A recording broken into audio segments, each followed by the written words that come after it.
तो भाई लोग कैसे हो। आज मैं आप लोग के सामने जालिम शहजादी का अगला भाग लेके आया हूँ। चलिए कहानी स्टार्ट करते हैं। ऐसा क्या है इस सवाल में, मुझे नहीं मालूम। जा इसका जवाब यहाँ के बादशाह सनोबर ही जानता है। तुम शायद नहीं जानते कि इस सवाल को करने वाले का यहाँ सिर काट लिया जाता है। ओह, फिर तो कान पकड़ता हूँ, फिर कभी यह सवाल जुबान पर नहीं लाऊंगा। वैसे इस सवाल का जवाब यहाँ सभी जानना चाहते हैं। तुम कहो तो मैं तुम्हें बादशाह तक पहुँचा सकता हूँ। अगले दिन फारूक शाह एक अमीर सौदागर के रूप में अलमास को दरबार में ले गया। आओ फारूक शाह, कैसे हो? इस बार बहुत दिनों के बाद आना हुआ। हुजूर, मैं परदेश चला गया था तिजारत के वास्ते। ये मेरा दोस्त है सौदागर अलमास। रूह बख्श आपकी खिदमत में कुछ नायाब तोहफे पेश करना चाहता है। हुजूर, अगर इज्जत बख्शी का मौका दे तो इजाज़त है। अलमास ने अंडे के बराबर का एक कीमती मोती बादशाह के सामने पेश किया। वाह, इतना बड़ा मोती कहाँ मिला? हुजूर, यह हिंदुस्तान के अरब सागर का मोती है। इतना कीमती तोहफा पाकर बादशाह खुश हो गया। उसने अलमास को महल में दावत दी। वाह, तुम्हारी बातें तो कमाल की है सौदागर। आज से हम तुम्हें अपने खास दोस्त का दर्जा देते हैं।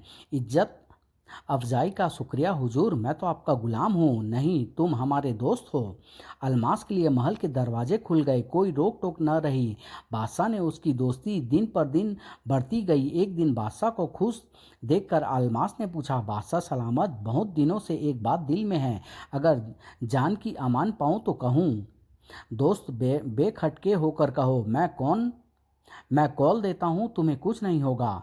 बादशाह सलामत, अगर आप मुझे अपना दोस्त समझते हैं तो बताइए कि गुल ने आपके साथ क्या किया। अलमास, अगर मैंने कॉल न दिया होता तो तुम्हारी गर्दन अब तक धड़ से जुदा हो चुकी होती। गुस्ताखी की माफ़ी चाहता हूँ हुजूर, आपके दिल को दुखाना मेरा मकसद नहीं था। मैं अपना सवाल वापस लेता हूँ। नहीं अलमास, यह हमारी ज़िंदगी का एक ऐसा बदनुमा राज है जिसे हम आज तक छिपाए रहे, लेकिन तुमसे कहकर शायद हमें कुछ सुकून मिल सके। पर तुम्हें एक वादा करना होगा, तुम यह राज किसी से नहीं कहोगे। मैं वादा करता हूँ। बादशाह सनोबर तुरंत महल में पहुंचा और अपने एक खास गुलाम को आज्ञा दी, मोहम्मद अली, गुलफान को लेकर आओ। जो हुक्म आका। थोड़ी देर बाद सोने की जंजीर में बंधा एक कुत्ता वहां लाया गया। उसके पीछे पीछे लोहे की जंजीरों से बंधी एक सुंदर युवती को कोड़ों से मारते पीटते कुछ गुलाम आए। कैसे हो गुलफाम, इसे खाना दिया? मोहम्मद अली, ला रहा हूँ हुजूर। बादशाह ने कुत्ते के सिर पर हाथ फेरते हुए अलमास की ओर देखा। अलमास, यह मेरा वफादार कुत्ता गुलफाम है और यह मेरी बेवफा बीवी गुलबानो है। बीवी? हाँ, मगर मैं इसकी सूरत से भी नफरत करता हूँ। मोहम्मद अली, ले जाओ इसे। उसके जाने के बाद बादशाह सनोबर ने अलमास से कहा, अलमास, कभी मैं अपनी बीवी गुलबानो को बहुत प्यार करता था, लेकिन रोज रात को जब मैं सो जाता मेरी बीवी गुल न जाने कहाँ निकल जाती और एक रात मैं सोया नहीं था, इसलिए जैसे ही वह गई मैं भी उठा। गुलफाम, चलो आज हम पता लगा कर रहेंगे कि इतनी रात को वह चुड़ैल कहाँ जाती है। मैं फौरन तलवार ले एक तेज घोड़े पर सवार होकर चल दिया। मेरे आगे आगे गुलफाम था जो मुझे रास्ता बताता जा रहा था। सहसा जंगल के बीच मुझे एक बड़ा मकान दिखाई दिया। यह मकान किसका है? घोड़ा वहीं छोड़ नंगी तलवार लिए मैं आगे बढ़ा। छिपता छिपाता मैं मकान के बरामदे में पहुंचा और एक शीशे की खिड़की से झांककर मैंने भीतर देखा। भीतर का नज़ारा देखकर मैं चौंक पड़ा। मेरी रगों में खून लावे की तरह उबलने लगा। बोल हरामजादी, इतनी देर क्यों लगाई? आह, अबुल हसन, कादूस को समझा, मुझ पर रहम करे, मैं इसकी गुलाम हूँ। सनोबर, आज देर से सोया, वरना मैं कभी की यहाँ पहुँच जाती। ठीक है, आज छोड़ देता हूँ, कल से ठीक वक्त पर आना होगा, समझी? मुझसे आगे नहीं देखा गया। बड़ी मुश्किल से मैंने अपने ऊपर काबू पाया और तलवार ताने भीतर घुस गया। ठहर जाओ हराम जादो। कादूस और अब्दुल हफ्सी मेरी और लपके। या खुदा सनोबर, अच्छा हुआ जो तू यहाँ मरने आ गया। का कादूस ने मुझे नीचे गिरा दिया। वह अपना चाकू मेरे सीने पर उतारना चाहता ही था कि गुलफाम उस पर झपटा। मैं तलवार लिए फुर्ती से उठा और भागते हुए अब्दुल हसन की ओर झपटा। भागता कहाँ है कुत्ते, हट पीछे हट, आज मैं तुझे जिंदा नहीं छोड़ूंगा। पलटकर मैंने तलवार पूरी ताकत से कादूस की छाती पर घुसेड़ दी। तेरा यही हश्र होना था गुस्ताख। कादूस मर गया, लेकिन अब अबुल हसन जान बचाकर भाग गया। गुलबानों की चोटी पकड़कर मैं उसे घसीटता हुआ महल में ले आया। आह, मुझे माफ़ कर दीजिए आली जहाँ, सीधी तरह चल वरना तेरा भी वही अंजाम होगा। बस अलबास, यही मेरी दास्तां है। अब तुम समझ गए कि गुल ने मेरे साथ क्या किया। और वह अबुल हसन, वह यहाँ से भागकर कहाँ गया यह मुझे नहीं मालूम। मालूम होता तो उसे जीवित न छोड़ता मैं। बादशाह सलामत, आपने मुझे दोस्त कहा है, दोस्त की मदद करना मेरा फर्ज है। अगर मुझे मौका मिला तो मैं अबुल हसन को तलाश कर उसे सबक जरूर सिखाऊंगा। दूसरे दिन अलमास बादशाह सनोबर और अपने दोस्त फारूक शाह से विदा लेकर कैमूर के सफ़र पर चल दिया। अलविदा दोस्त, अलविदा अलमास, अलविदा अलविदा। अलमास पहाड़ों और समुद्रों को पार करके फकीर के पास आया। आओ बेटा, मुझे उम्मीद थी कि तुम जरूर लौट कर आओगे। वो देखो, तुम्हारा घोड़ा हिनहिना रहा है। बाबा, मैं आपका शुक्रिया कैसे अदा करूं, आपकी वजह से ही मैं अपने मकसद में सफल हो सका। फकीर से विदा होकर अलमास अपने तेज रफ्तार घोड़े पर चढ़कर कैमूर की ओर चल दिया। पता नहीं हुस्ना का क्या हाल होगा। शाह कैमूर के महल की दीवार पर न जाने कितने सिर और लटका दिए गए होंगे। और जब आखिर में अलमास बूढ़े माली के घर पहुंचा तो उसकी आंखों में आंसू आ गए। हुस्ना कहाँ है चाचा जान? वह तो महल गई है बेटा, मैं तो तुम्हारी आस ही छोड़ बैठा था। पर हुस्ना ने आस नहीं छोड़ी। महल के सदर दरवाजे पर पहुंचकर अलमास ने नगाड़ा बजा दिया। लो, एक और आ गया मरने। आहा, कितना सजीला और खूबसूरत नौजवान है। बंद करो, चलो, तुम्हें महल में बुलाया है। अलमास को पहले शाह कैमूर के सामने पेश किया गया। शहजादे, किले की दीवार पर तुमने सैकड़ों नौजवानों के कटे सिर देखे, फिर भी तुम्हें डर नहीं लगा? अभी भी वक्त है, सोच लो। मैं खूब सोच समझ कर ही यहाँ आया हूँ, पर मेरी भी एक शर्त है। तुम्हारी शर्त? जी आलम पनाह, अगर मैंने शहजादी के सवाल का सही जवाब दे दिया तो शादी मैं अपनी मर्जी से करूंगा। जरूर अपनी मर्जी से करना, हमें क्या एतराज है। एक खास कमरे में शहजादे अलमास को शहजादी के सामने पहुंचाया गया। गुल ने सन शहजादे बताओ, गुल ने सनोबर के साथ क्या किया? गुल ने सनोबर के साथ विश्वासघात किया, अपने पति के रहते कादूस जैसे घटिया आदमी से मोहब्बत का खेल खेला। गुस्ताख जलील आदमी, तेरी यह हिम्मत मेरी सहेली के लिए। शहजादी, जोश में मत आओ। मुझे मालूम है कि शादी के बाद तुम भी अपने शौहर के साथ वही करोगी जो तुम्हारी सहेली ने किया था। उसी समय नंगी तलवार लिए बगल के दरवाजे का पर्दा हटाकर हफ्सी अबुल हसन वहां आया। ठहरो शहजादी, मैं इससे निपटता हूँ। नहीं, तुम यहाँ से जाओ अबुल हसन। अलमास ने उछलकर स्वयं को बचाया। मुझे सनोबर की तरह कमजोर मत समझना अबुल हसन। पलक झपकते ही अलमास ने तलवार नीचे पड़े अबुल हसन की छाती पर रख दी। हरामजादे, बादशाह सनोबर को का घर तो तेरे जादूगर भाई ने बर्बाद कर ही दिया। अब तूने भी शहजादी मेहरू का दिमाग खराब करने में कोई कसर नहीं छोड़ी।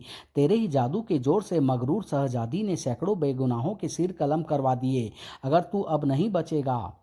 मगर अब तू नहीं बचेगा। तभी सहनशाह कैमूर अपनी बेगम और सिपह सालार के साथ वहां आए। रुक जाओ मेहरू, कहाँ भागी जा रही हो? हम सब देख चुके हैं। हम नहीं जानते थे कि हमारी औलाद की रगों में इतना गंदा खून है। मैं इसे नहीं जानती। अब अब्बा जानी, बोल, मेरा जवाब सही है या झूठ? मेरी आंखों में देख शहजादे, जिससे तू मुझे सम्मोहित कर ले। ठहर जा कमीने, मैं तुझे तेरी आंखों के झंझट झंझट से ही मुक्ति दिला देता हूँ। उधर शहजादे ने एक जोरदार झापड़ मेहरू मेहरू के गाल पर रसीद किया। ले जाओ इन दोनों को और सूली पर चढ़ा दो। सिपह सालार और सैनिक ने शहजादी और अबुल हसन को दबोच लिया। अब्बा जानी, मुझे माफ कर दो। यह अबुल हसन कोई जादूगर है, मैं इसे नहीं जानती। चलो।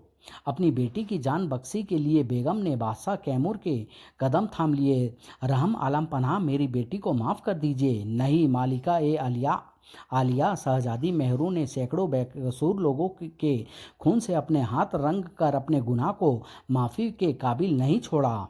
सहंसा कैमूर अलमास के पास आए। बेटा अलमास, हमारे हाथ अपने दोस्त के 6 बेटों के खून से रंगे हुए हैं। तुम जो भी सज़ा हमें देना चाहो हमें मंजूर है।